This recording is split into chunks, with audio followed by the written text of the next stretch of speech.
Okay, my friends, here it is. This Saturday morning live stream at the Garden Like a Viking headquarters, Zone 5/6, Northern Indiana. Now, I am using this old microphone that we used to use, so you have to let me know. Is it working? Is the microphone working? Because there's no way for me to do a sound check with this software. I just have to go live and hope that it works. So let me know. Also, guys, let me know what is the weather like where you are at, because here it is gorgeous. I mean, for us, look at this weather. Okay, let me see if you guys have anything similar, but look at this. For us, that's pretty much amazing, except for the fact that there's no cloud cover or rain. So it's not really ideal for growing if you don't have irrigation. Yeah. All right. Thank you, Teets. Thank you, Bowtie Life in the Garden. Thank you, Sam. Yes. Thank you, Donald Hughes, everybody. Silver Sage. Thank you. Daniel Henry. Tsunami Tommy. Yes. Thank you. And guys, look at this. Okay. This is ideal for growing fall crops if you have a way to irrigate them. All right. This would spell pretty much certain disaster. If you didn't have a way to irrigate your crops, then this is pretty much the death nail to them, because this is just those hot, I mean, hot, not really like hot summertime hot, but dry, sort of late summer, where it's just intense sun and dry during the day and then cold, cool at night and stuff. So the heat of summer passed quickly. I mean, real quickly. So we're looking at this, and in the bok choy garden, which we've got the bootstrap farmer, hoop over, is doing amazing. I mean, wait till you see it. It is just, I mean, you couldn't ask for healthier crops. You literally could not ask for a healthier garden. It's just unbelievable. And the Chinese cabbage, the komatsuna, the giant red mustard greens, all of it bursting with life. And you will see in the courses, because I'm promoting the whole system as a whole, the entire thing from start to finish. Thank you, Silver Sage. I appreciate that. I feel good. So the also, guys, do you remember that I am growing the Sapporo giant cabbage? Yeah, and now I could be like so many people and just say, "Look at these giant cabbages. That's just how I do it." It's because of the Viking granular nutrients or the Viking growing system. Now, that's part of it, definitely. I mean, a big part of it. But primarily it's genetics. Genetics have everything to do with that. So that's how you can tell that's how you can tell sort of BS, when that whole electroculture craze was coming about a couple of years ago, and the electroculture proponents were showing, massive cabbages and these giant carrots that they were growing and all this giant stuff. And this was before the AI boom. So, they were real pictures, but they were attributing that to electroculture. That's how I instantaneously knew. Nope. I mean, that's one of the red flags, one of the many, many, many red flags with that whole kind of scam. But the thing that it does have to do with is genetics. So these Sapporo giants, they are genetically bred to be massive. And so long as you can give them, now here's the grower part. Here's the part that is your problem, or your not problem, but your task. Okay, is you need to give everything to the plant so that when the plant wants it, it's right there, easy for it to get as much of it as it wants, so that the plant will grow itself to the fullest of its genetic potential. You have to understand that framework of the mind. You have to understand that framework of growing. And once you really begin to understand that you don't grow the plant. A lot of gardeners have pride in that they grow the plant, but they don't really. Practically, for all practical purposes, we can say you do, but they don't. The plant grows itself. The only thing you can do is make sure all those elements are there when the plant wants them. And if you do that, then it will grow to the biggest and healthiest of its genetic potential, but not beyond, because the genes are a limiting factor there. So these Sapporo giants are genetically bred to be giant. And Guys, I mean, they're going to be something ridiculous, like out of Lord of the Rings, Hobbit, like I don't know, but the leaves, the cabbage leaves are this big. The whole thing is like 5 feet across. I mean, the cabbage, the whole plant is probably 5 feet, maybe even 6 feet across. I'll measure it before it's done. But the head that's starting is like this big. The head is a foot and a half, 2 feet across. The head on this cabbage. So with a forecast like this, then that's going to allow the cabbage to do its thing. Definitely not too hot, nice and cool, full sun. It is going to love that. All right. So the things that are not really going to love that so much are your peppers, tomatoes, cucumbers, squash, watermelon. This is too cool for them. Although they will start to ripen. I mean, they will ripen in a hurry once they start, you know,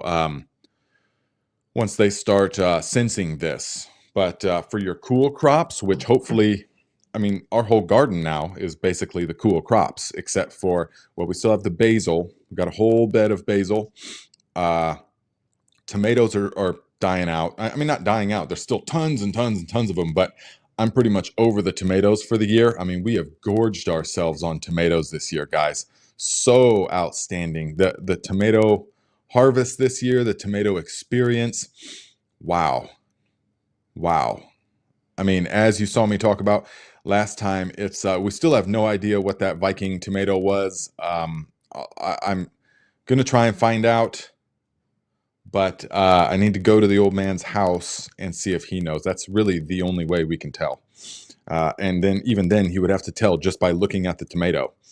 And he may or may not. But the brandy wines, so season favorites are the brandy wine and the Viking, whatever that one is. The watermelon beefsteak was super delicious as well, but the plant, it didn't produce very much, and the plant was not all that. It's vigorous, but it just didn't produce that much, and the fruits were split. They were prone to splitting, and they didn't stay long on the vine. Long on the vine. But the Viking tomatoes, whatever those are, stayed real long on the vine, didn't split very much, and were super delicious. So, yeah, those and brandy wines would be a tie, I say, this year. And then the sauce tomatoes, of course, Romas, which are completely different.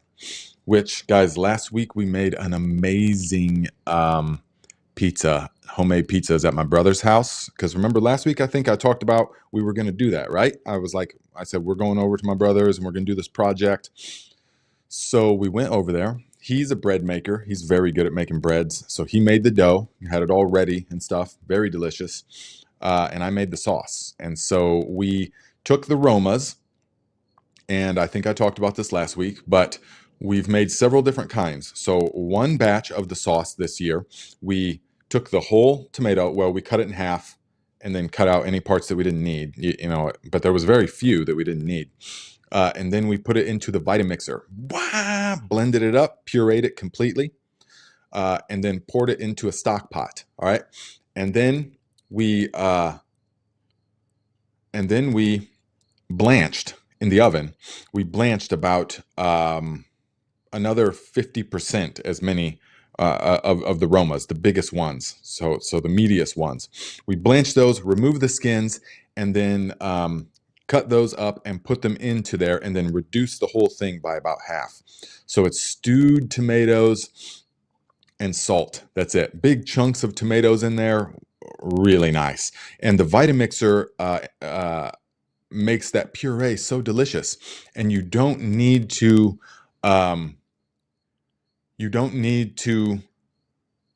peel them or skin them. All right, with the Vitamixer method. So there's several different schools of thought. One of them is that the old school Italian methods and stuff, they remove the seeds and skins. Always, they remove them. Now, a lot of people will try and say it's for the bitterness, the taste, but I don't believe so. I believe that it had something more to do with storage capabilities because of the fats and things in the seeds and stuff. I just believe it had more to do with that than anything else.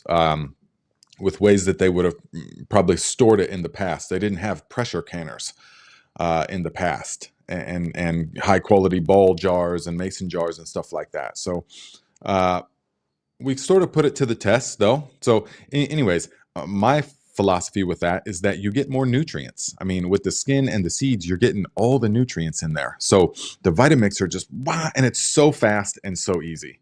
Now, the one thing that we did realize this year is that you need a Vitamix or a similar kind of blender, because you can't be having a cheap Walmart blender and there's still seeds and skins and stuff like that. So it makes it unenjoyable. But you have to have a Vitamixer, and that will totally liquefy. I mean, puree. There's not the slightest bit of skin or seed left in that, and that's what you need. And then just reduce it by half. You don't have to peel them or seed them or even core them. Really, you just put them in there. So it's awesome.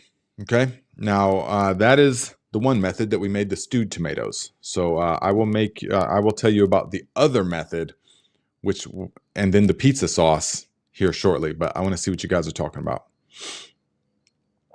So let's see. Mom Computer says, AK Froggy, maybe something for folks until Nate continues the Thrive channel. Yeah, I've been missing that, guys. Definitely been missing the Thrive channel. It's becoming fall time. It's getting time to do it again. It's getting time because the garden is sort of winding down, or it will be here. You know, it's harvest season right now. So it's like go, go, go. And we are going to be having the course. The first course is pretty much wrapping up. Filming, editing, all that stuff's pretty much wrapping up. We're going to have that course launched September 17th. And then there will be a short downtime and then right into making the Viking growing system course, because it has to be ready by January. That's the one all you guys are going to be into. So a lot going on, but we have definitely been feeling the pull to do the Thrives again. Yeah. Okay, Val says, totally agree with you on the proper mixer. I have a Ninja, had to strain my sauce twice yesterday. Yeah, see, even with a Ninja, which is the best of the low quality ones, it's like mid quality. It's a Vitamixer is where it's at. But you would probably have to strain it. Yeah. So definitely has a lot to do with that. All right. So let's see here. Papa McMuffin, $5. Thank you, my friend. Says my son Enzo, that's a cool name. Enzo just turned 5 and he wants to say thank you for the Egyptian walking onions. He eats them straight off the plant. Nice. Well, happy birthday, Enzo. And here's to many, many more birthdays for you. And you will probably have the Egyptian walking onions, if you care for them, your whole life. I mean, you could have them for years and years. And you could say, yeah, when I was 5, I got them from this, my dad got them from this Viking gardener or something. That's crazy. And I've been eating them for 30 years. Yeah, that'll be right around the corner. So happy birthday, and keep caring for those onions. And don't let the voles eat them. That's what we realized this year, guys. Our whole crop got devastated by the voles. Devastated. To the fact we didn't even offer any this year. We didn't even offer any. So yeah, you got to keep them voles in check. I mean, it's horrible. I mean, like 90% decimation. You can't even believe. So yeah.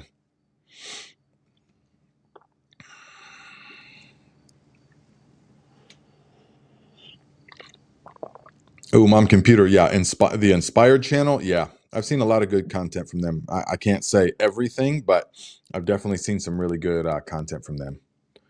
So very down to earth. Thank you for the plug, my friend.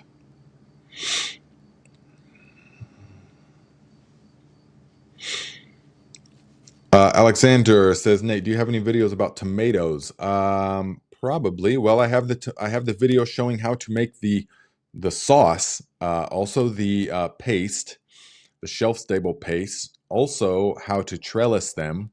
I also had the video about how to make the cages. But as far as tomato growing videos, no. Because I just haven't got to that yet. You know, I was saving grow guides for the future, but now they're all going to be in the courses. So the grow guides definitely will be. Donald Hughes, $5. Thank you, my friend. I appreciate the contribution. Says a monthly Viking knowledge. Thanks. And I have a 3x3 bed of rowing onions, all seeds picked. Do I cut them to the ground or leave alone? So you can cut them to the ground if you like. They will start regrowing this year, even until the real cold comes. But you could cut them and then cover them in straw if you wanted to, yes. And then they will be the very first things to grow in the springtime.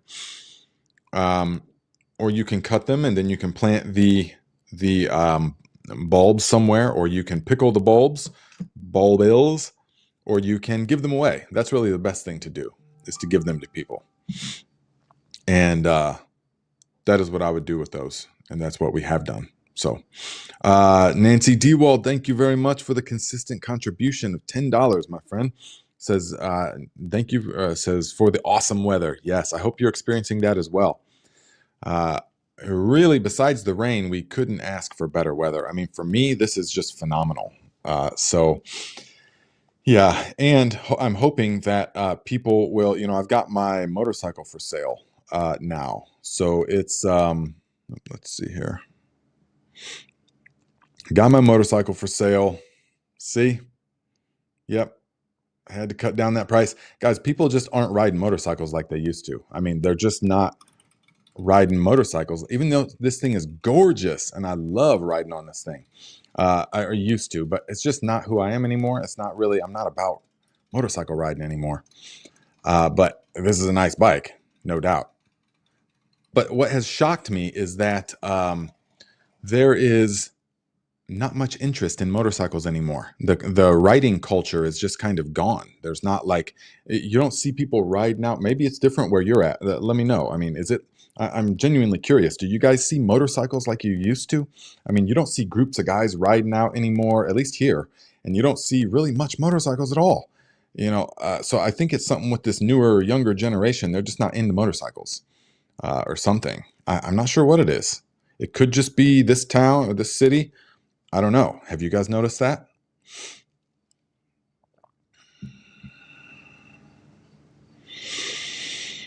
So, Perleif. Hello from Denmark. Hello from USA. Guy Lock Trap says, good morning. Thanks for being live. Yes, you're very welcome. Thanks for being here. Let me see here. Big West says, I cannot start spearmint. It won't start. What am I doing wrong? This thing's unstoppable and it won't even sprout. Are you talking about from seed or from the cutting? Because if it's from seed, you want to mint, in my experience, you want to just put it on the surface and tamp it in. Don't cover it at all. Mint seeds are very, very fine, of course.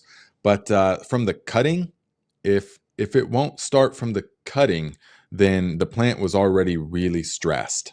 Something was wrong, because mint is one of the things that you almost can't keep from growing. Yeah, you almost can't keep it from growing.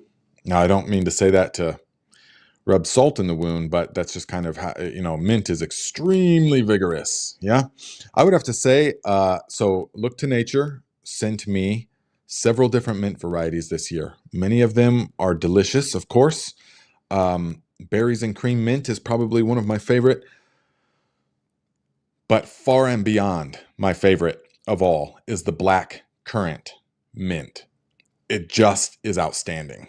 I mean, the floral notes, it's just, yeah, that is my favorite one. That is the one I'm going to make sure that it overwinters. I'm going to bring some in and grow it inside somewhere, probably under the grow lights, although I'm not doing a huge grow tent. We took down the grow tent downstairs because we need the space for other things now. And there was a lot of wasted space in there. So I'm actually going with two smaller grow tents like you saw in my seed starting video this spring. I'm going with two of those downstairs up on tables, collapsible tables, so that we can walk in between them and there's airflow underneath them and stuff. It's just better. This house is 100 years old, and so the basement is, you know, it's humid. It's a moist basement. It's more like a root cellar than like a finished basement. You would never even consider putting carpet or drywall down there. There's no way. You know, so and they have the kind, guys, this 100-year-old house, okay, it has no sub pump, the basement, so to pump water out. The way that they did it back in the day was that they had the house, and then the sewer drain is 20 feet deep. The main sewer drain is 20 feet deep. So all the stuff, all the gutters and everything, uh, drain into the actual sewer. And so there's a hole in my basement. There's just like this hole in the corner. And for years I was like, what is this hole? How does this hole just keep, water just keeps disappearing into nowhere? I was like, there's no pump or anything, and water just goes in there and then disappears. And I'm like, okay, well, because that's never been my experience. But having the sewer guy out here a couple times in the past couple years, he said, oh yeah, these old houses are 20 feet deep. So even the basement, all the stuff that goes in the basement goes into your French drain and drains into the thing, because they didn't have sub pumps back in 25 when they built the place. So yeah, I'm not sure what got me on that, but we're just flowing. Nice. Signal Loss says the Sturgis rally was the biggest visitor count in 5 years, so not gone yet. Well, that's good. That's good. That's like a huge event, though. So people would come from all over for that. So in general, it's probably not, but I'm saying what I'm seeing. When I was younger and started riding motorcycles, I seen them all over the place. I mean, you're constantly waving to bikes, but now just rarely you see the random kind of older guy, aging. The populace of the bikes is aging. It's not like it was. So yeah, that's what's up, Big Wheel Dog? Oh wow. RK says old school drains. Now they are illegal here. Sewer and stormwater are separate. Yeah, it's kind of ridiculous because when the drain does get clogged up, then it backs up so fast and the rain comes in and the whole basement floods 3 inches. Just like that, because the gutters are all dumping into the drain and dumping into so when that becomes clogged, because the pipes over 100 years have shifted a little bit, the tiles and stuff. So.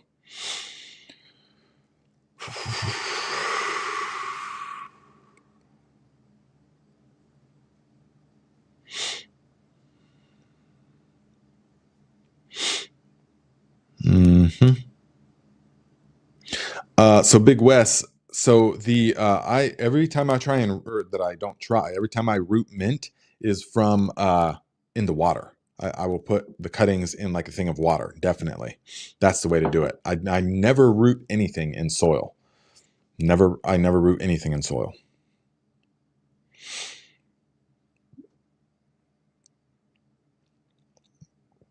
Oh yeah, Silver Sage. We also have. I never got into chocolate mint so much. I mean, I had it for a couple years, but it was not for my taste buds. Thai basil, though, we definitely have that, and that was so good. We had a meal last night. One of our favorite meals is just stir-fried pork with real spicy peppers and Thai basil. Super good, stir-fried over rice. Now. We use these peppers.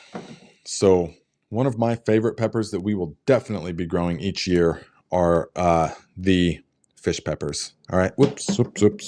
So look, guys, all of these peppers came from the same exact plant. Look how beautiful they are, though. Variegated like that. Looking super good. Then some of them are like this. Okay. Just a little green stripe on them. But they all start like this. Just green, and then they sort of come like this, where they start to, you can't really see it, but see how it's starting to turn colors a little bit and ripen. Then it will turn fully red, completely red. But any step along the way, they are spicy. These are spicy. So last night we had about probably this much, 3 of them in the Thai dish, in the sauteed pork and basil. And it was spicy. It was very spicy. no doubt, but it's well balanced. You have to balance it with the sweetness and a little bit of the rice vinegar as well. But what I love about the fish peppers, and I've said this before, is that I love how uh, quick the heat is. It doesn't build. So many like jalapenos or cayenne can just keep getting hotter, and your mouth is ringing and stuff. This stuff, it's like hot at first, but then it dies off real quickly, and then it's just an enjoyable depth of flavor, and it's not ringing your ears spicy. You could, if you wanted to put double in there, but even then it goes away so quick. So that's what's really nice. Now we are going to be making some hot sauces. So we're going out to the Viking North plot today to harvest the remainder of the tomatoes, which we don't need any more tomatoes, but there's plenty out there. So we are stocked for the winter, that's for sure. So we're harvesting the tomatoes, also the remainder of the Alibaba watermelons, also the sweet potatoes. Now, we don't have to do the sweet potatoes yet, but, well, I'll get to the sweet potatoes here in a moment and why we're doing it that way. But I want to finish the thought. There is a lemon drop pepper plant. The same old man that gave me a bunch of this stuff this year, the tomatoes and stuff, he gave me this pepper plant. Well, actually, his friend, who's also an old man like this, and he was there. He said, "Oh, here, you want to try this?" and gave me a lemon drop pepper plant. And so lemon drop pepper plant apparently is yellow. Well, not apparently. They are for sure yellow. And so they look kind of like this, except more bright canary yellow. And so we're going to take that and we're going to ferment. They're really citrusy. Me and Camille tried one the other day, and the flesh without the seeds is very very potently citrus flavored, but we didn't try any of the seeds, so we don't know exactly how spicy it is. But we're going to take some of that. We're going to take some of the sweet, just sweet peppers, the super sweet, delicious bell pepper type things from out in the garden. Going to take those and the lemon drops and some of the fresh turmeric and a couple of other ingredients and make a yellow fermented hot sauce. Going to be super good. Super good. Can't wait for it. We're also going to make some arroz pista, which is just like a fermented pepper paste. Okay, so we're going to use like the Ivarsky peppers. Well, I'll get into this in a moment. Remind me to get into this, okay? So I want to see what you guys are talking about.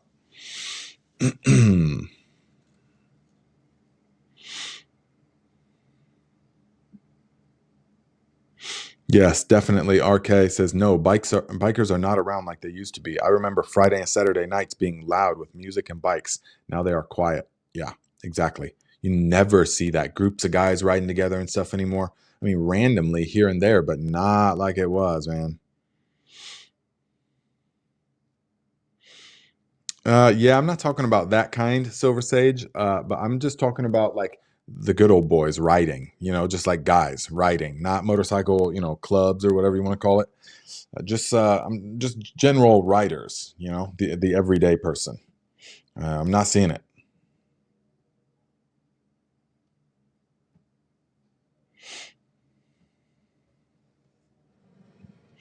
It's true, Donald. The younger generation don't go to bars like the older generation, so you don't need to ride a motorcycle there no more. Yeah, and yeah, part of me wonders, like, what do the young kids do now? Because all like the clubs that we used to go to are not there anymore, and they're just not happening. And I've talked to some younger kids, and I'm like, so is there clubs you go to? So, no. I'm like, well, then what are you doing? Are you just texting, or what is the event, the socializing place? What are you doing? What are they doing?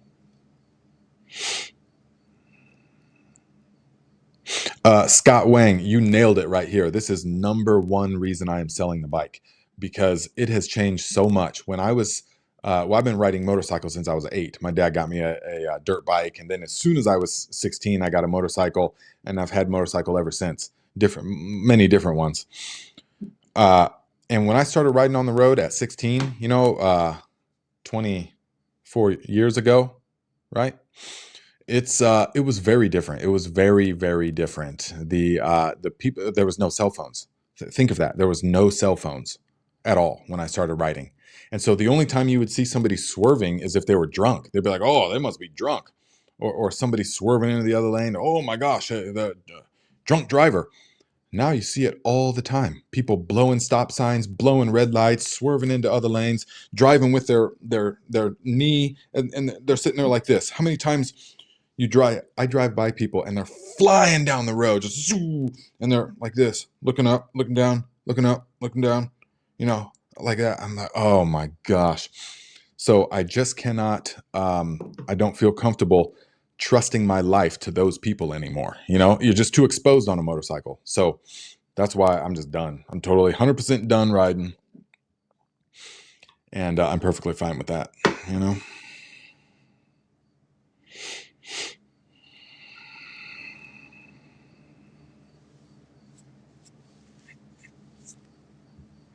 Yeah. So, yep, that's what it boils down to, Teets, definitely.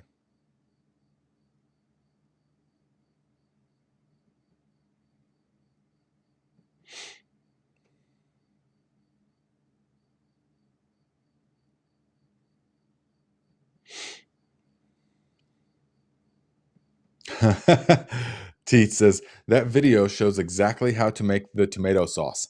I have cooked as my occupation starting in 1983. The tomato sauce video changed my life. Yeah, because it is the old way is that you had to sit there and blanch every tomato and then core it and then squeeze the seeds out, and then, which is fine if that's the only way to do it, or if you have like a village of people that are helping do it, or a big family, you got 10 people that's helping do it, then it's a different thing entirely. And of course, that's how it was traditionally done for all of time.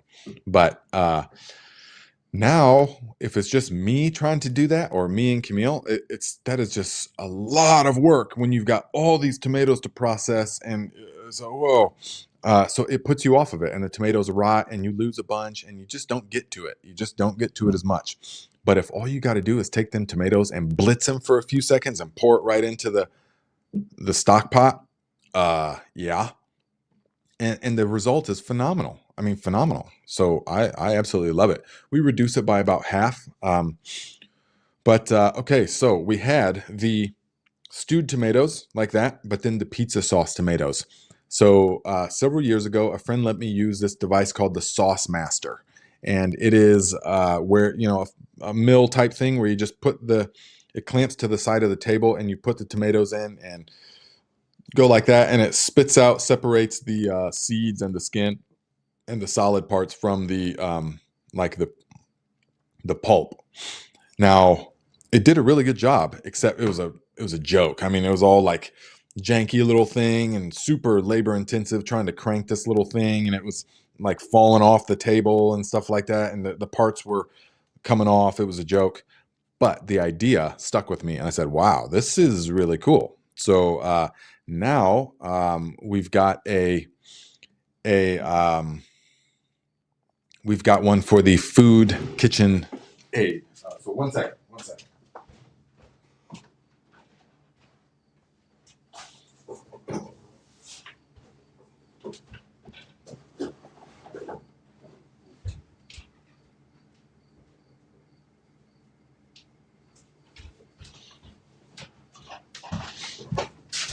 Well, I should have had it prepared. But I can't find the exact. It's in there somewhere. I got to bring it to Viking Uncle today. But it's basically, it goes on to your KitchenAid, and then it comes out like this, and it's an auger, and it's got a screen of a certain size on it. It's basically like a juicer, except with a particular type of screen. And man, we did that thing. We did all these tomatoes in like 2.5 hours. Me, Camille, and Tegan, which would have taken me, I wouldn't have got to it. They would have rotted before I was able to get to them, get them all finished, blanching them and stuff like that. So we just cut them, but we still put them into the boiling water, took them out, cut them in half to make sure that everything was fine inside, and then stuffed them down the auger. And wow, we did the whole huge stock pot and then reduced it by half. And it did like I think it was 7 quarts and 19 pints, and that's really reduced. I mean, that's concentrated. All right. So it's super delicious, just tomatoes and salt. Remember, the way to do it is just tomatoes and salt. Don't be adding any ingredients because they break down. The flavors break down when you're pressure canning them and stuff over time. If you want the best and most versatile ingredient that you can then use for all kinds of other stuff, just tomatoes and salt. And not even basil or anything else. And then, so we went to make the pizza sauce at my brother's. And before we went, I took a quart of the reduced puree. Yeah, not with the chunks, but the puree type that ran through the mill. And then I took some garlic. All right, took some garlic, really finely minced the garlic, and then just real quickly, sort of, they call it blooming it in the olive oil, in like 4 tablespoons of olive oil. So just for a moment, whoosh, got like that till you could smell the garlic. Wow. And then dumped it into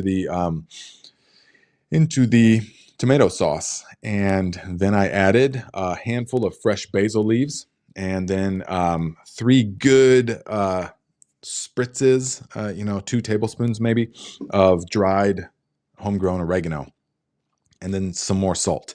And it was phenomenal. A little bit of black pepper, and then let that simmer for another 15 or 20 minutes, and then brought that over for the pizza sauce. It was amazing, guys. It was everything you could want from a pizza sauce. And we used it as a marinara sauce as well. Just bold flavor tomato, in your face oregano, Italian pizzeria kind of memories and associations in the mind. Just wonderful. Wonderful. So that is how we're doing it. So what that enables us to do, having just the cans of the tomatoes and salt, not a bunch of, I used to do it where I would put the tomato, or put the mushrooms and the bell peppers and some onions and garlic and stuff in the sauce and then can it. But I quickly realized that the flavors all break down in the process and over time. So it is not the same thing. When you pour it back out and try to use it again, it's not like a can of ragu from the store, because that's like different technology and different chemicals and all that kind of stuff. But when you're just doing it yourself with no chemicals and just a pressure canner, it does not hold up. So instead, just can the tomatoes, and then you can use it as pizza sauce like we just described, or you can take it and add that same thing to a pot of beans with some molasses and some of this stuff I'm about to show you right here. Look at this, guys. So, I don't know how I don't know how it will look on camera. I mean, but if you were here, you would smell the campfire. I mean, campfire deliciousness. So look here. This is the salt pork, basically. Look at that. That's one of the outside caps. But this is the salt pork. And so this is pork belly that has been preserved with just sea salt. And it has been dehydrated with the sea salt. And then we cut it and freeze it. Now, you can do it in such a way that you don't even need to freeze it. But this was our first time. And so I'm just amazed still. All we did was the sea salt for like 2 weeks. And then we took it and smoked it at the lowest possible temperature that we could get. Smoked it with apple wood. Smoked it with apple wood. A real light smoke, not like hickory, kind of real strong, but it's light smoke, but you can just smell it. It just fills the atmosphere with the scent of smoky salt pork. It's like bacon, except much more meaty than bacon. It's not the same because there's no nitrates, there's no preservatives, there's none of that garbage in there. It's just sea salt. And so we will take this, chop that up, put it into the beans with the tomato sauce. Wow, like Boston baked beans or like English style beans, really good. So it's real versatile that way. But this stuff's also versatile. So we cut it, and we're talking a huge pork belly. We cut it up, and now what I'm going to do is take, this is sitting out from the freezer. I just got it out, and so that we can mince this up, and we're going to mix it with the ground beef with the grass-fed ground beef. And we're going to make burgers tonight and have them out at the Viking North plot. But we're going to put this in the actual burger. It makes it so good, guys. So juicy and tender with a smokiness to it. And the salt pork, because it's much saltier than bacon, much saltier. But you use it as the salt in the dish. You use it so you dramatically reduce the amount of salt that you put into the beef. That's all you got to do. And it's really good.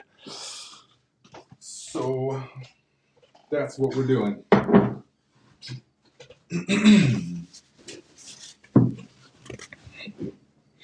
Yeah, we love some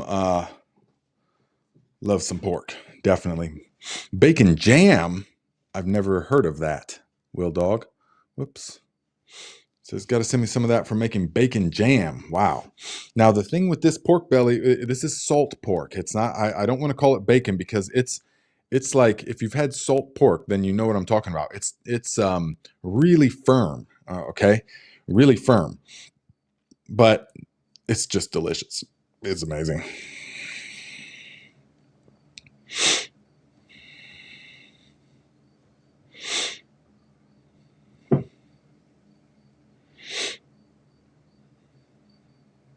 Wow, nice. At 73, I've been curing and smoking meat for most of my adult life. Wow.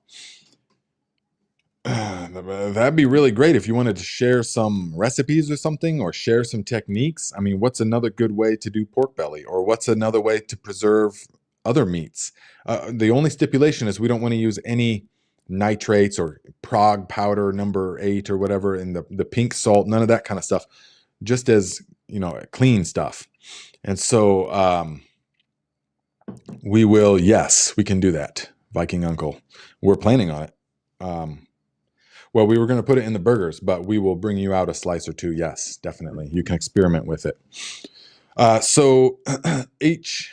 Wit, though, if you wanted to put in the Discord chat under fermentation or preservation or something or just general, tag me in it. I would really appreciate some of your experiential knowledge about what are other cuts that we can smoke, or what can we cure in this same sort of way?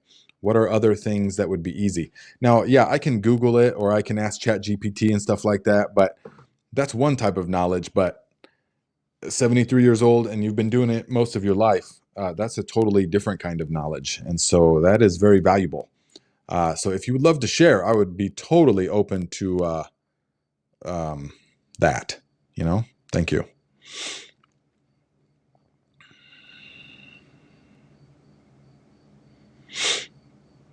Yeah, look to nature. The idea of gaming is foreign to me. The other day, I sat down for a moment and my goose didn't recognize me. He's never seen me sit. Yeah, I know. Guys, gaming, I just don't. I mean, I see how it's appealing, or I see like, oh, when you're in it, but guys, you got to avoid that stuff. You got to avoid that stuff in your life.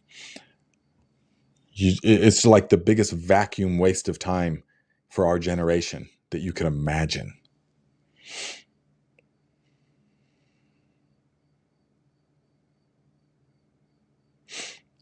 What are you talking about, Big Wes? Hit what with cinnamon? Not this bacon. Are you talking about that? Sorry, not bacon, salt pork.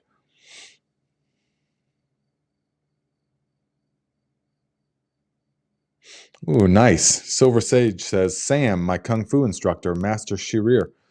Oh, okay. So your Kung Fu instructor told me to visualize the TV with jaws and sharp teeth. He would say that it totally consumes your life. It does, absolutely, guys. And we used to talk about this on the Thrive channel all the time, but the brain stores information as images. You have to understand that. The brain stores information as images, not as words or as text or as thought. Like it's images. And so what you see directly impacts your subconscious mind, because for all of human history, what we saw was actually happening, or it was a story meant to, meant to conjure images in the mind to influence people, to teach the younger generation the sagas, stuff like that, stories passed down. That's been totally hijacked with the television now. Direct line to your subconscious, because it's images for all of human history, whatever we saw was actually happening. But now that's completely, and now with AI, it's just out of control, guys. So strongly recommend keeping that black magic out of your life, except for choice things that you choose to educate yourself with. But you have to break free first. You have to break free first. So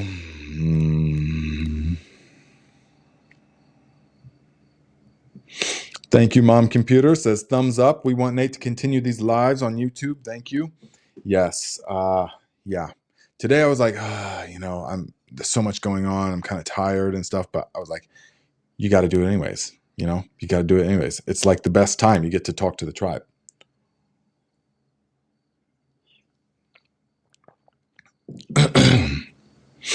But I can tell you what, guys, not doing the social media this year has totally changed the game as far as my level of enjoyment for the art and the sacred practice of growing the food. I mean, the garden is so much more enjoyable now. Not only that, but it's the most ridiculously healthy garden that I've ever had and that I've ever even seen. And so, and bountiful, and just checks every box that you could ever want. So, and virtually no maintenance. Me and Camille were out there yesterday doing a facelift to it because I'm going to get a bunch of footage of it for the course. So I just wanted to make sure it looks its best, and we were like, okay, well, and we haven't done any weeding or anything since the spring. We did like one initial weeding. And so then we went out there and there was like not much. It was just a few places here and there. We pulled some weeds for an hour or two. And then I took a fresh sprinkling of straw and put it down in the aisleways, and that's it. And that's all we've had to do this whole season, which has just been amazing. And so that's I just can't get over it. I still can't believe it. So we definitely, and it doesn't matter at all now that we've got this 10 days of super dry. We got this 10 days of super dry coming. Last year, and well, all the previous years, I would look at that and go, oh man, everything's just going to be wilt. Everything's going to be a mess. Things start to catch diseases when they're all stressed like this because no rain. Now, with that fabric and those drip lines in this system, I don't even care at all about that. Well, so long as the water keeps flowing, we can say that.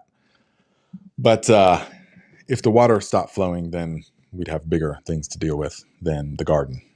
But so long as the water keeps flowing, then we have no problem because these drip lines are really doing well. They're not drip lines, actually. They're soaker hoses, but set up in a certain way. And I just love them because they keep a nice carpet of moisture underneath all the stuff. And so it encourages all the roots to grow deep. It's really nice. But that being said, it has enabled me to enjoy it more, not having to go, okay, what's the next content? And then posting content. Oh, it's not doing anything or not making any money. Oh, and then you got another great idea and you spend all this time, hours and hours investing in shooting and content and getting the stuff right. And it takes you days to do it all. And then you post the video and nothing at all. Nah, 7,000, 4,000 views. Nah, $12. You make $12. And then YouTube just doesn't promote your stuff anymore. Beyond that, just in the first 48 hours, you get all the views, and then that's it. It's just crushing. So that takes the fun out of all of it. And so we've stopped doing that now. We've just stopped. And so because we're not going to participate in that, so we're going to do things differently now. But there used to be the saying, or there still is the saying. A lot of people will tell you when you're young, they'll say, find something you love doing and make a job out of it, and you'll never work a day in your life because you'll enjoy what you're doing. So find something you love and make a job out of it, and then you'll love every day of your life. Okay, so I used to believe that when I was young and didn't really, hadn't experienced yet the ways of the world. I believe that. And it's true in some ways. I mean, you have to enjoy what you're doing, of course. But the older I get and the more life experience that I accumulate, the more that I find that there's the other saying is that take something you love and make a job out of it, and then it becomes work. And then it becomes work. Take something you love, make a job out of it, and then it becomes work. And that can be very true. That can be very true. And I've sort of realized that with the gardening thing. Take something you're super passionate about and that you love, and make too much of a job out of it, and it becomes work. It's like, okay. And then everything that's associated with work, deadlines and pressure and kind of success and failure and the money, all that kind of stuff. So instead, we've pivoted big time. We're doing things very different, and you guys will see soon.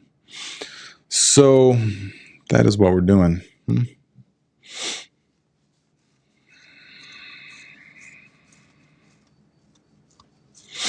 So, guys, couple of things. Oh, yeah. Okay, Donald, thank you. Thank you. Yeah, so sweet potatoes. I was going to tell you about that. So the sweet potatoes, now in years past, when I grew them in bags in the backyard, or when I grew them in the 150-gallon Rubbermaid tote, when I grew them like that, I would wait until the very last. I would wait until the frost is almost coming to give them maximum amount of time to grow. And really, that's what you want to do.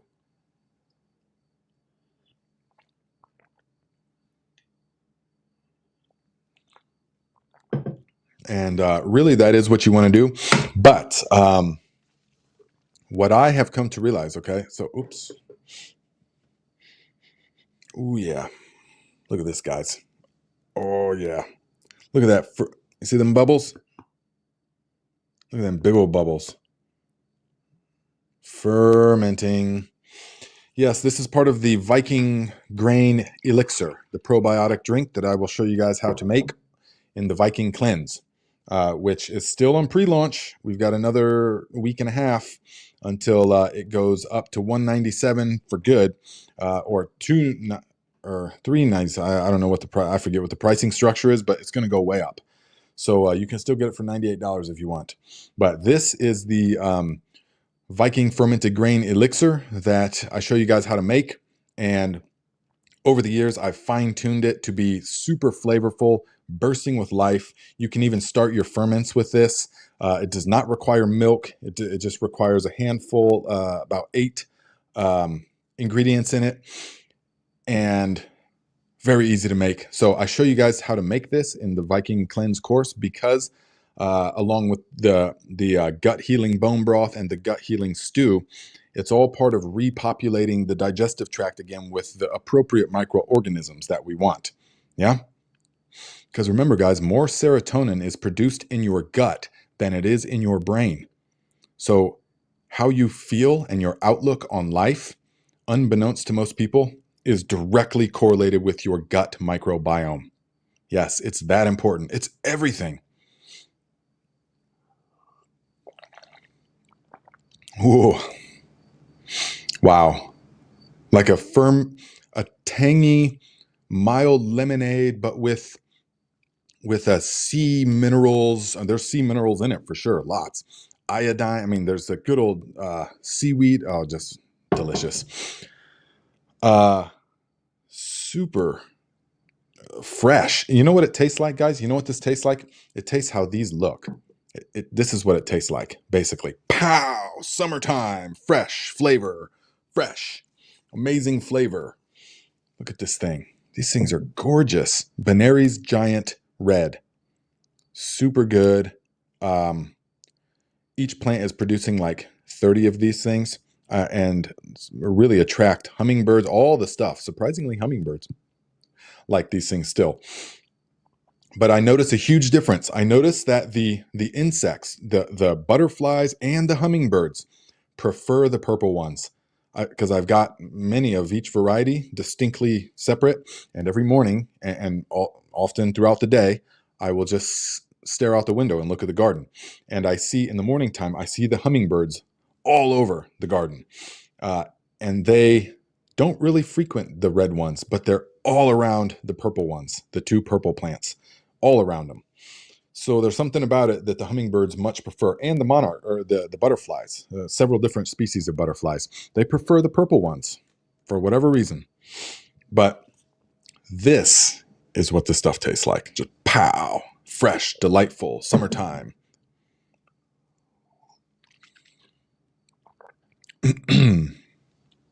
My gosh, it's so complex. I can taste flavors of sweet potatoes. Most of the time I would let them go as long as possible, which is what you want to do. But at the Viking North plot, we have a very real threat of voles. And so voles will go through your entire crop and just eat a few bites out of each one and then go. And just enough to ruin everything. I think it's almost as if they've been programmed with the task to just ruin the crop. Ruin as much of this produce as you can. Don't actually eat it all. Don't worry about eating it. Just ruin it.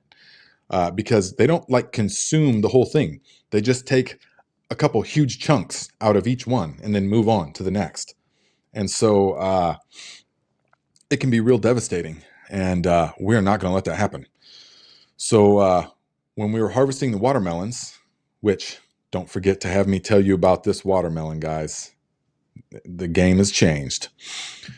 When we were harvesting watermelons last time, I started feeling squishiness. I started feeling when you're stepping, every step was sinking into tunnels from voles.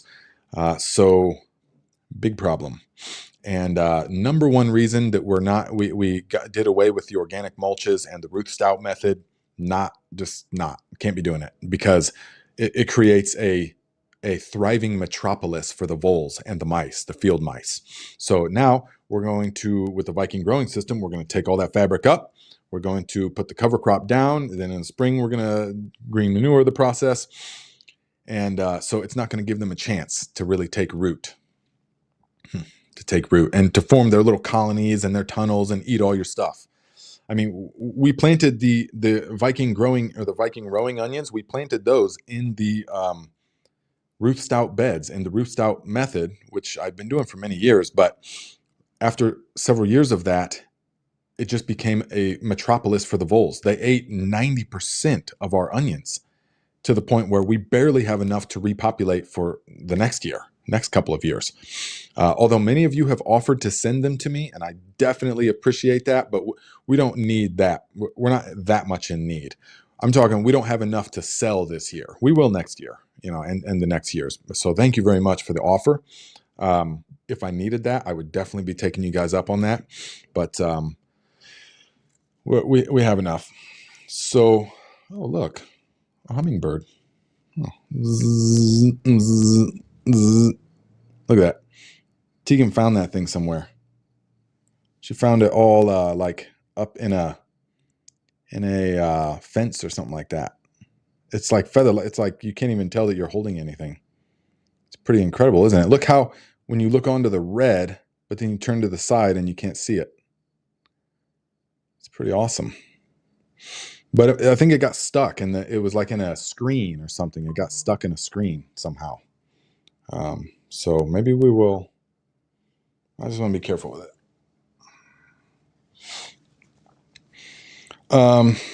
So let me finally get to the point about the sweet potatoes, and that is that we are going to harvest them today because, yes, they would pack on more size and weight.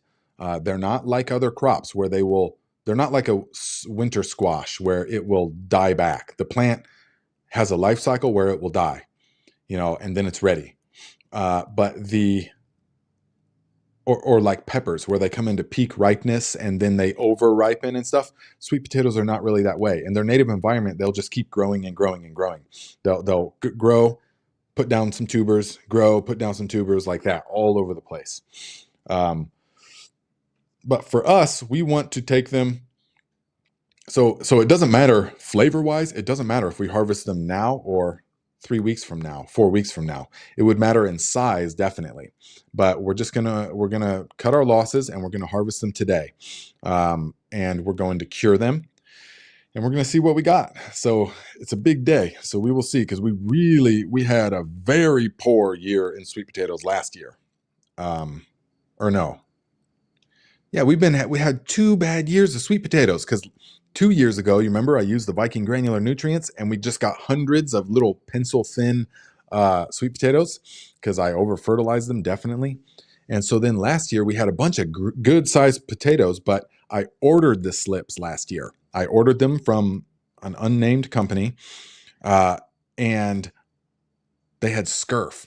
They all got like this blackness to them they all turned like rotten black. They didn't actually rot.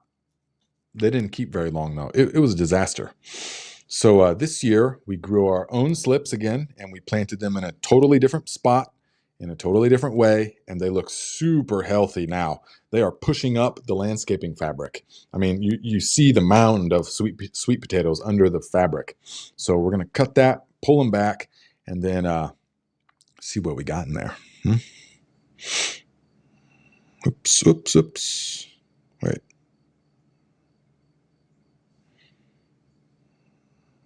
Oops. Okay. Okay.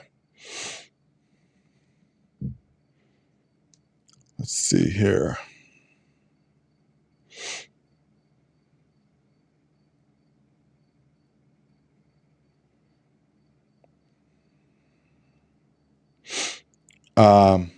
Let's see here. Donald Hughes says, Nate, when you were young, that's funny. Yeah. Well, don't think that I don't comprehend that, and that I will look back in 40 years from now and say, man, I was young at 40. I was young then, so full of life. And that's how I feel now. I feel young still. I mean, I feel just getting better all the time, literally. Man, this stuff is so good. It's exactly what I needed from talking a bunch. My throat was getting all kind of sore in this coffee and stuff. So this stuff's way better.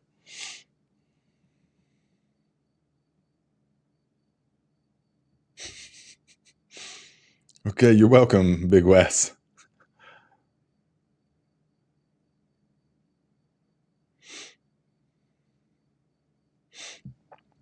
Yeah, no, Big Will Dog says, Nate, is it considered a job if you aren't getting paid to do it? I make videos for free to help people, plain and simple.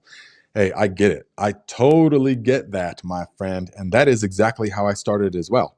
And I didn't even care if monetization, I didn't care at all. I was just sharing these secrets because I felt like more people needed to know how to grow food and how you can do it without relying on expensive stuff from the store and just all this stuff that I learned. It was like, well, that just seemed like the obvious next step. You have to share the things that you've learned because that's honoring the people that have taught them to you. You're continuing the cycle. And so traveling and all that kind of stuff, learning, living with the villagers and stuff, and learning all the things that they were doing, all those people that taught me different things, I'll never see them again, never talk to them again. But to just honor that energy, you have to continue the cycle. So that was really why I started the channel, and it still is what I'm doing, of course. But when you make a job out of it, and so so I'm not doing, any other kind of jobs. I used to do all kinds of like little jobs, some landscaping or busting up concrete or something. I mean, just things all over the place. People needed stuff done, and I don't do any of that anymore because I'm focused entirely on the content. And so when I back myself, but it was only through YouTube, which was doing great for a while, but now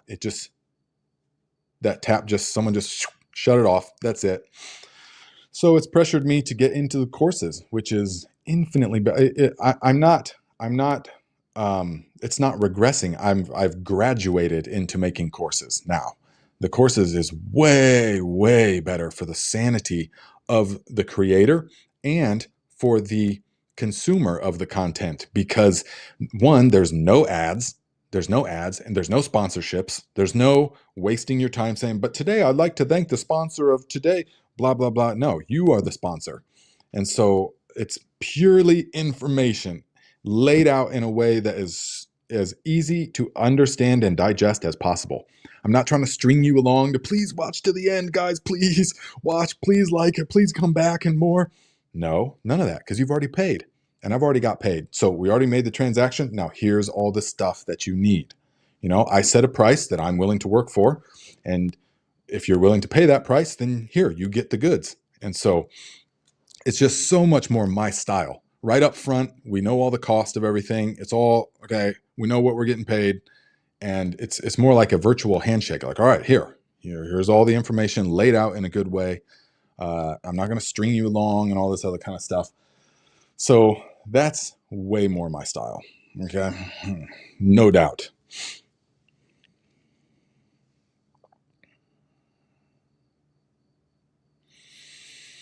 Yes, Silver Sage. It is a fermented grain elixir with sea minerals and some digestives.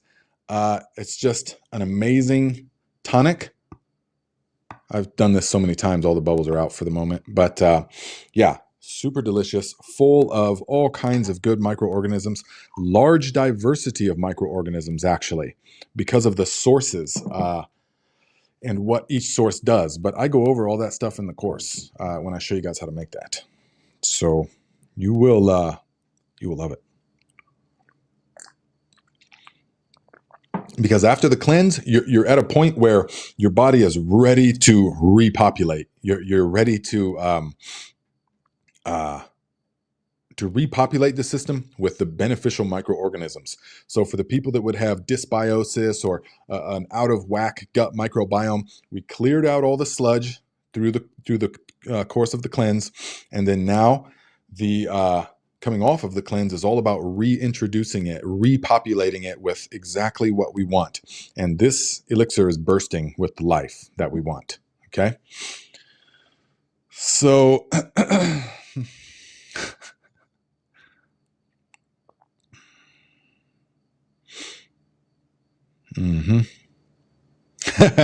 Big Wheel Dog says, I have fermented grain elixir in my fridge. Not Nate's preferred type, though. Yeah. Yep, we don't ferment our grains like that anymore. Not here. Yeah, look to nature. So the Benary's Giant. Now, these are specifically bred for to be large, long-lasting cut flowers with strong stems. So they're like 6 feet tall. You know, even over that if you support it.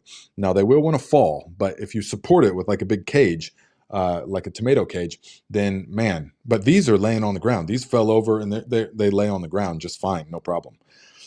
So that's what you can get from those. Let's see here. Oh, look at this tiny. Oh, oops. Look at that tiny little feather from the hummingbird. That tiny little thing. Just put that back up there. He might need that. So,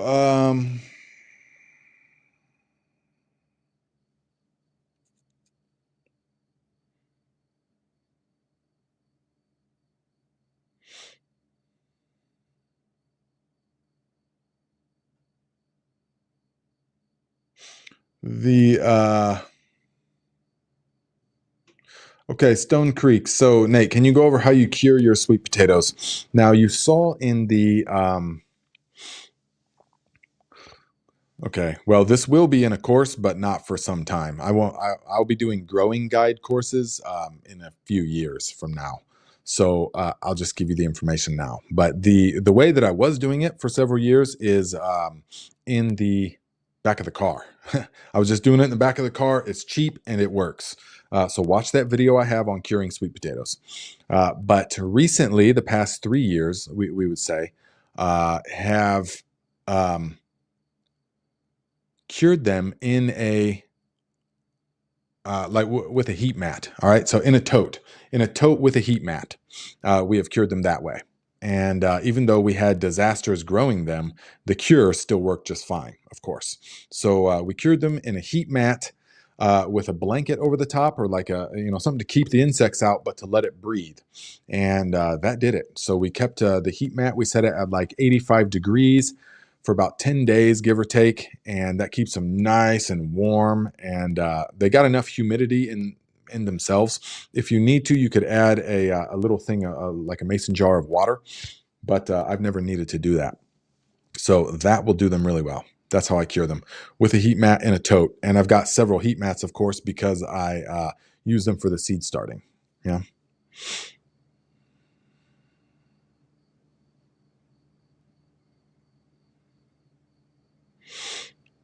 Lisa T, thank you very much. That is inspiring. Thank you. I appreciate that. And that is it's really important, especially in a time when we are all bombarded with information. We're bombarded with information, but in such a way, and here's the crux of it. We're bombarded with information, but in such a way that it's meant to just draw us in for the maximum amount of time. That the attention is the currency. And so watch time, you just have to keep people watching, so nothing else matters. Just keep them watching, just captivate their attention. And so all this other stuff, so you don't really like, how many of you have watched endless hours of YouTube videos about something and never really like learned the thing, It's all like pieced together and you're still not entirely sure about the thing that you're trying to learn, So we're bombarded with that kind of stuff, and there's just too much of it. We don't have space for that in our mind anymore, so we have to like distill everything. Okay, what is a need to know? What do I need to know to accomplish these tasks or criteria, and then go from there.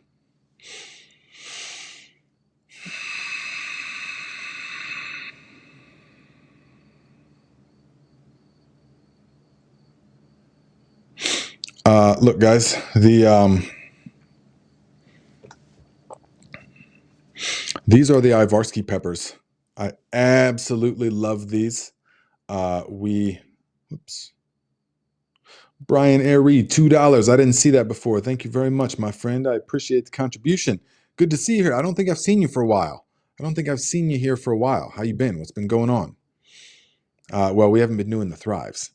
Teets, $10. Thank you, my friend. Says, I started a JLF December, so last December. Mostly grass and clover. It doesn't smell bad. The contents are not fully dissolved yet. I put 1.5 ounce for 2 gallons of water. Can I mess my plants up if the JLS isn't fully broken down? Not really. You'll be fine. The problems are mostly with the smell, and if you want to put it on the leaves. So if you're watering the soil with it, that is perfectly fine. 1.5 ounces for 2 gallons, that's very, very, very light. So you're totally fine. You could even go to a cup for those 2 gallons. You could even go to a cup per gallon. I mean, you can go that heavy, so long as you're watering the soil, you can, because it's different. Remember, the JLFs are nutrients. The JMS, or the compost teas, although there are nutrients in them, are mostly microbial brews. So the JLF, we're not concerned about the microbes. We are concerned about the actual nutrients in them. So they're different things. And so you can use plenty of it. Yes. But in your situation, living right there next to the sea, surely you can get some fish from down at the wharf, or what do they call it? Down there, you can get some fish, or something like that, and make some. That would be the best of all. Make some of the fish amino acids and use that. That would be the only thing you really need. Yeah. So thank you.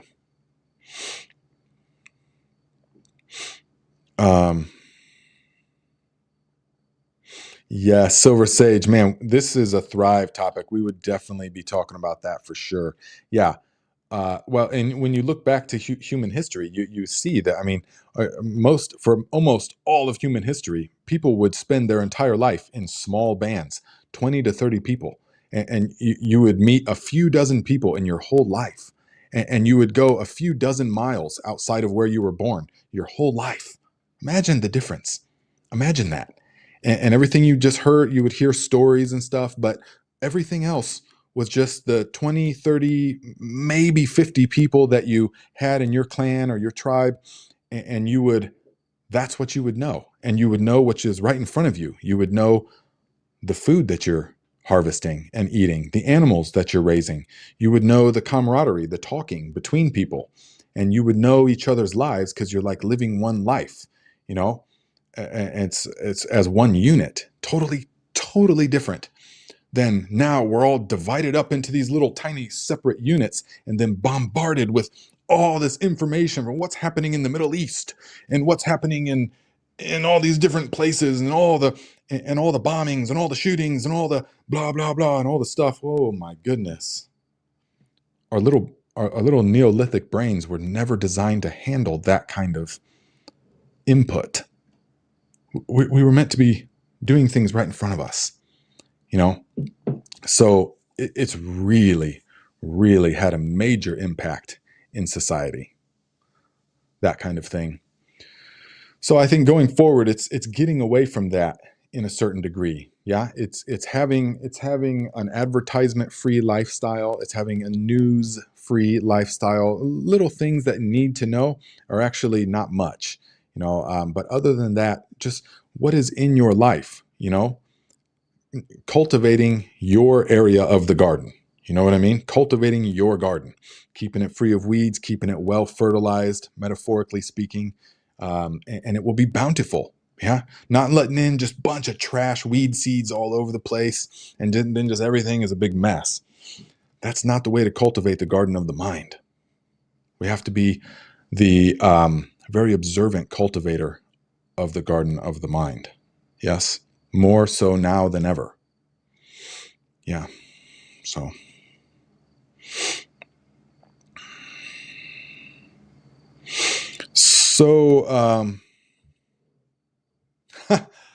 Julie Pooley says, yes, a bazillion hot sauce videos have been watched. I just want basic. It's my first time. Sugar Rush Peach and Ivarsky. Oh, yeah. So if you're growing the Ivarsky, then you already are like 5 steps ahead of most people.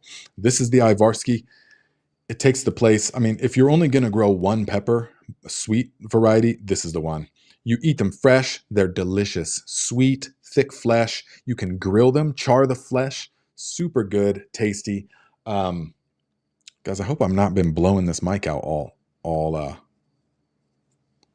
episode. But super tasty, and they make the best smoked, dehydrated, and powdered smoked paprika. These are like what they make in Macedonian, you know, Hungarian sort of that whole Baltic and all this kind of stuff regions. This is what they use. This kind of pepper. And so it holds on to the smoke flavor really well, nice and buttery and delicious. Now here's another one. This is the Lutschauer, which is a Hungarian paprika. Also very buttery. The flesh tastes like it was dipped in butter. It literally does. But the thing is that the seeds are very spicy. So this is a spicy paprika. And these we de-seed. These we will leave most of the seeds actually. And so we're going to make a paste with the two. So Julie Pooley, the way to do it, a basic hot sauce, all you have to do is take whatever pepper you want, mash it up with salt, and let it ferment. And then if you want to make hot sauce, you, after about 2 to 3 months of that fermenting process, you will strain out the pulp, and the sauce is what's left. That's classic hot sauce. That's all there is to it. I mean, it can get way more complicated than that, but it doesn't have to be. The basic is just pepper mash, peppers and salt. That's it. And it ferments. And then you can either liquefy that. That's how I like to do it. I don't strain it ever. I take the whole mash and then liquefy it. That's how I like to do it. Because you get more flavor, you get more nutrients, you get more, I mean, I just don't see, why would I throw away all the goodness? Now, another tip. These will come out in the fermenting courses, you know, over the next couple of years. But another tip is you can throttle, okay, this one's super spicy, or like you're talking about your Sugar Rush Peach, is going to be really spicy compared to the Ivarski, which is really sweet. So you can throttle the spiciness of your sauce based upon the ratio that you want. So, for example, we should have like a, if we want it to taste really good and to have good flavor and to be able to use enough of it to have good flavor, we're going to use a ratio of like 1-to-1. You see how, which is actually like 5-to-1 as far as flesh goes. So we're going to use one of these to one of these, and that's going to produce something that will allow us to use enough of the hot sauce to get the flavor in there without being super, super spicy. Because the real spicy hot sauce, if we just use this as the paste, and when I say hot sauce, I mean paste as well. The mash. We just use the mash. I just like to use the mash. We're just going to mash it, ferment it with the salt, and use the mash in the recipes. If you just did these, though, it would be so blazing hot that you would just use like a tiny little, a half of a teaspoon. So you would get all the blazing hot, but you wouldn't get the flavor of the pepper, and the ferment or the smoke. You can smoke a couple of these and then mash them together. So many things you can do. It's so delicious. But you got to do it now while they're in season, while they're good, and then you will store it over the wintertime. So that's that, it can get way more complex, but that's essentially what it is. So Sally Nagel, $2. Thank you, my friend. I appreciate the contribution. Appreciate the contribution.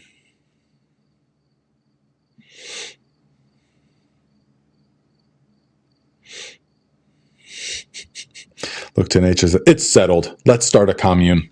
Yeah, well, we're going to start something like that before long, except it will be a school, so. Yep.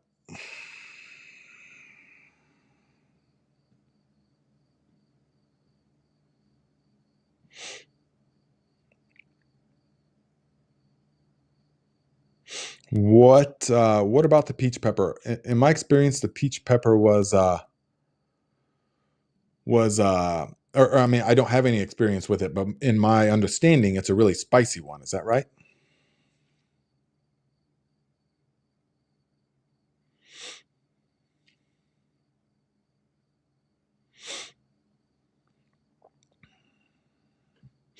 Yes. Julie says, it is my first season. My tough nephew started coughing with how spicy the raw pepper was, hoping Ivarski added to the hot sauce. Oh, it definitely will. Yeah. You're going to have to dilute it a lot. You might have to go like, 10-to-1 or something. But guys, okay. Give me a second to grab it.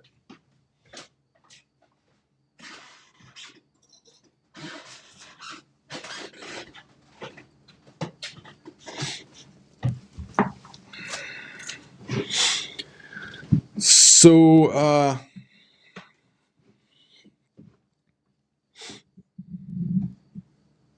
right. Joe Scott says, I stay out of the news. Nothing good ever comes from it.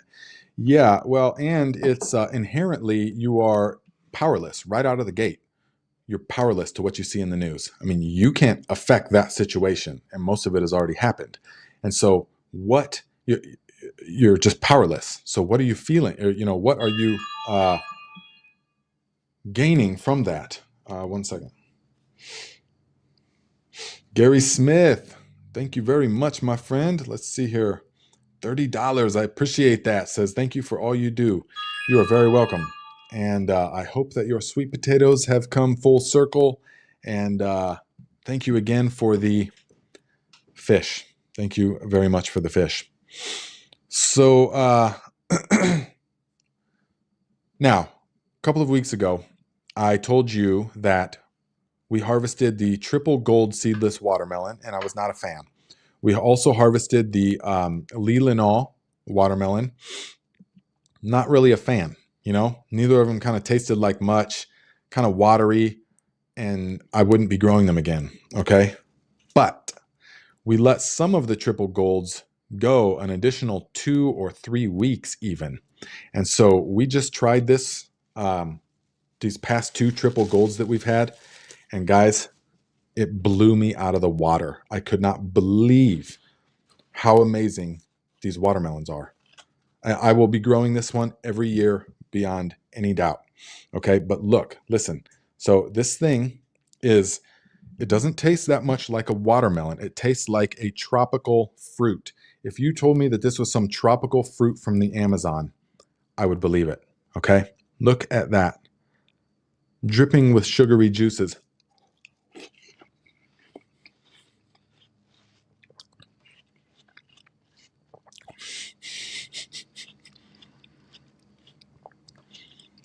It just falls apart as like honey water.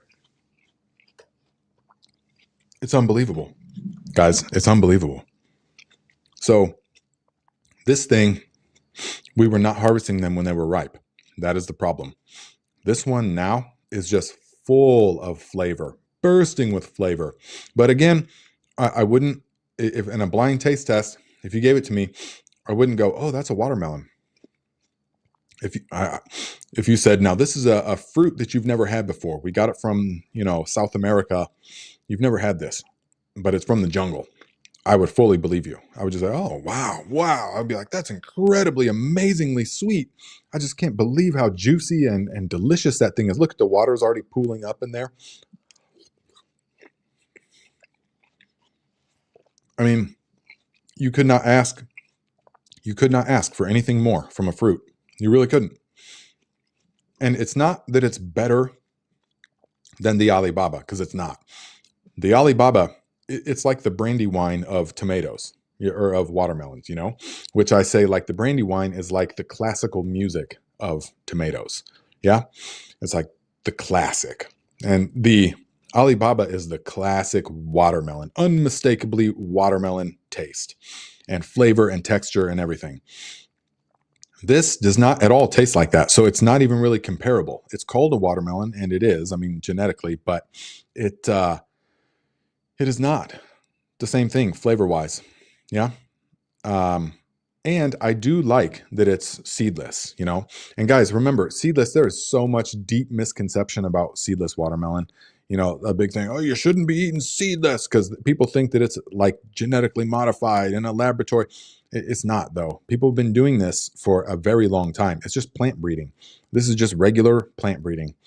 I forget the exact specifics, but you take a diploid and you mix it with a quadruploid and yada yada, so many chromosomes, and then you get a tetraploid or a triploid, that with a certain number of chromosomes, and and which not in a laboratory, just through plant breeding, like people do all the time to create new tomatoes and new varieties of anything else. And then the result is an offspring that grows perfectly fine as a hybrid, but doesn't produce viable seeds. So there are still some seeds in there, but they're not, you can just eat them up. You can just eat them right away.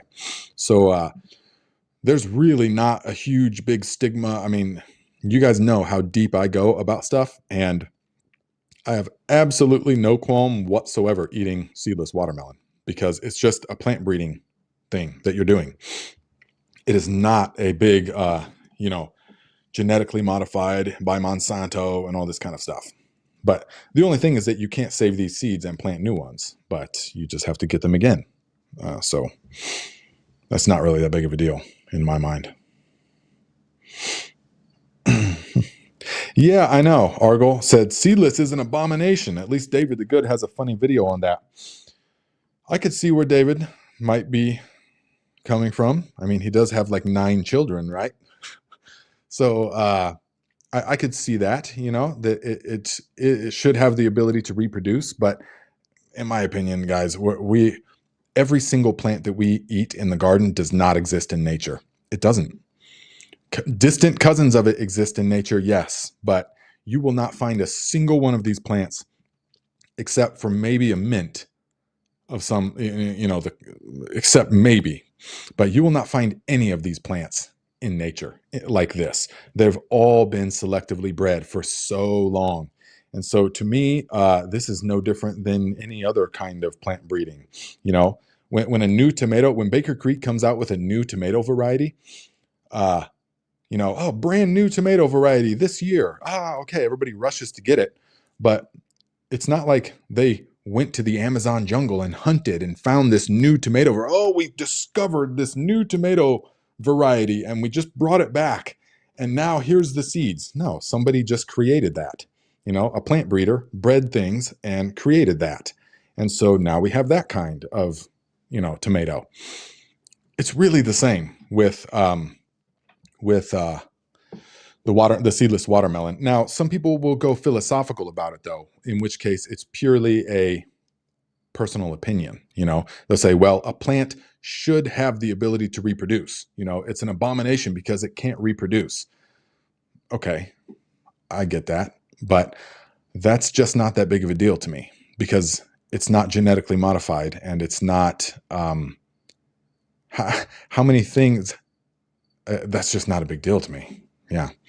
I mean, I could go on and on about that, but it's really not that that impactful.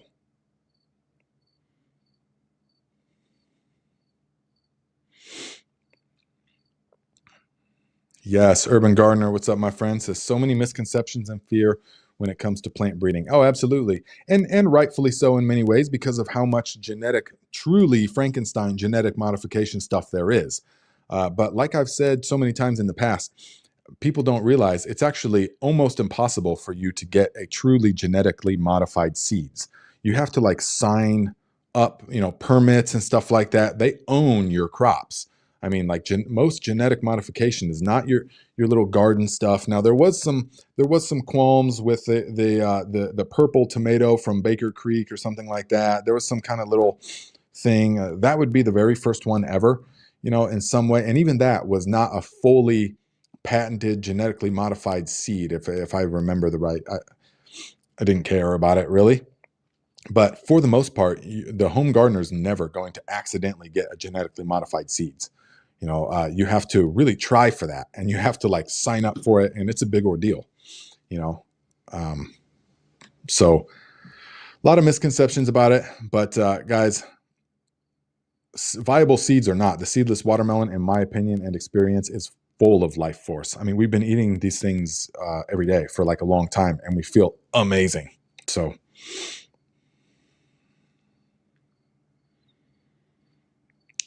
Keith Scott, you know, the best place, yeah, you can post a URL here. I don't know if it will take or not, but go ahead. The best place for that is in the Viking Discord under seed saving or seed sharing or whatever it is. You can do it there.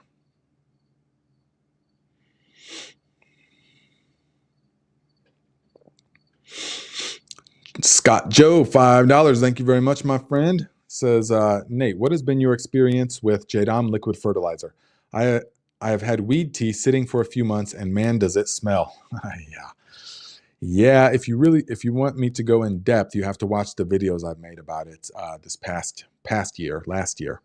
But I don't use them anymore. I don't use them anymore because I just cannot get over the smell, for one, and the insects, the flies and stuff like that. It's just, I just don't use them anymore because I don't have to. There's better options, but if you have the money, you know, the guano bloom fertilizer is going to be way superior to the JDOM liquid fertilizers, but it's also going to cost you, well, exponentially more than the JLF. So the JLF is the best if you don't have any money to invest, you know, but there are much better things. Or even just the fish. If you can make the fish fertilizers, the only one you really need. Fish fertilizer and the compost teas are pretty much all that you really need. And they smell wonderful. You know, they smell like fresh bread or tomato sauce. The fish, if you make the fish amino acids. So I'm just 100% over the JDOM. I mean, we had a thing accidentally ferment this year, and it just reeks, and it reminds me of all the handful of years using the strictly JDOM, and it was just like unpleasant. You know, my garden now is a wonderfully pleasant sensory experience, and it needs to stay that way. You know, we're not doing that. Okay. So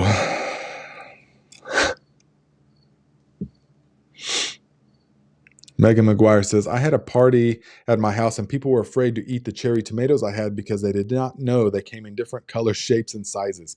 that made me laugh. Oh, absolutely. You'll get that at first with people that only experience food coming from the store. They'll, "Well, what is that?" Well, that's not a cucumber, because that's not the one type that they've been accustomed to their whole life, or they'll eat something and that you've homemade. That's not a sun-dried tomato. Because it's out of their comfort range. It's they just can't accept something that's so different from what they've had their whole life. But they are still delicious. Yes. Hello, Shield Ama says, "Hey, Tegan." Yes. Are they here yet? I don't know. Or not. Did you see someone walk around the back? Yes, they should be coming here any moment. Hey, thank you. Donald 2 says, "Nate, you do look more relaxed, old man." Well, it's my old age, the ripe old age of 40 now. Things are different, huh? Well, and it's lots of watermelon. We've been eating lots of watermelon. We've just been doing good. Lots of good stuff. Lots of good practices. No doubt about that. So, all right, guys. Well, I appreciate everyone being here and all the contribution and all of the donations. I appreciate that. And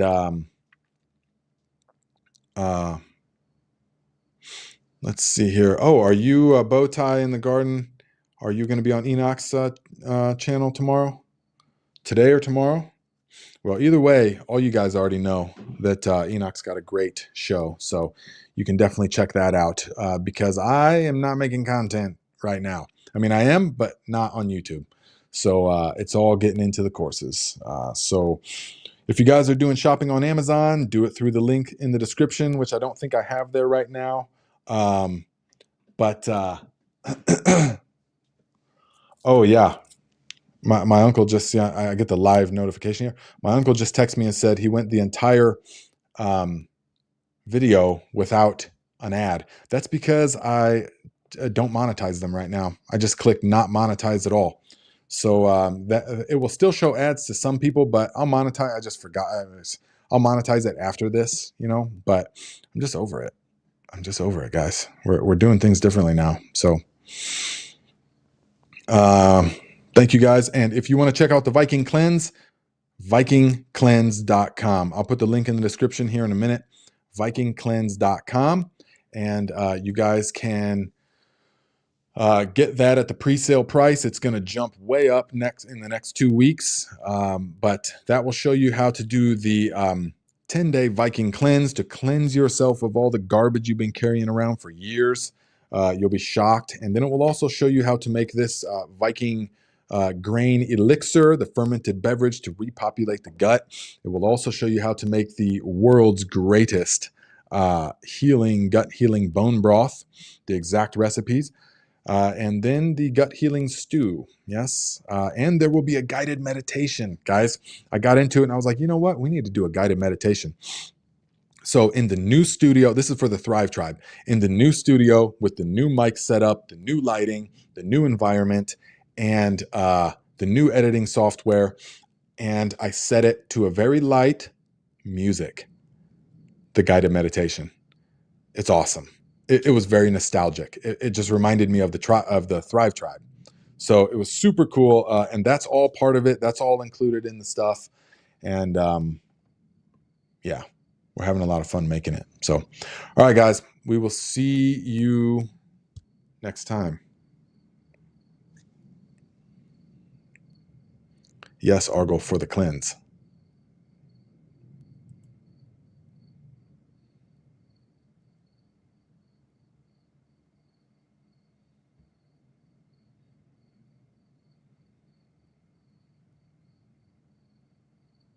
Thank you, AK Froggy. Says especially good one this week.